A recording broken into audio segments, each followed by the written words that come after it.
Is the Introduction to Embedded Systems course on Coursera actually worth your time if you want to work with hardware, microcontrollers, or low-level programming?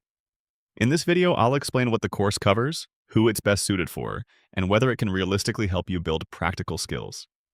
Introduction to Embedded Systems on Coursera focuses on how software interacts directly with hardware. You learn how embedded systems work, how microcontrollers are programmed, and how low-level code controls real devices.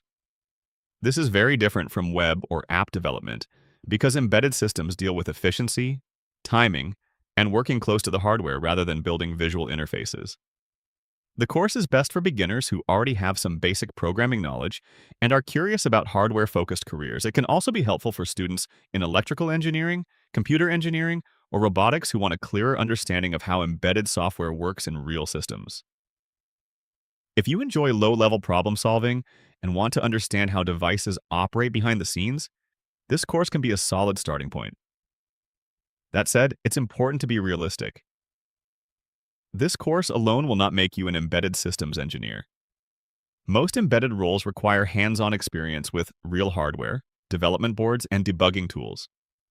The course provides the core concepts in theory, but you still need to practice on actual microcontrollers or simulators to become job-ready.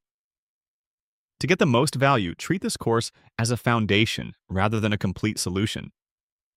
As you learn the concepts, try applying them using a simple microcontroller or emulator and document what you build. Quick heads up, Coursera Plus Annual is currently discounted to $96 for the entire year for a limited time. If you want to explore this course and see what's included with Coursera Plus in your country, actually worth I'll leave paying my for in link in the description. 2026?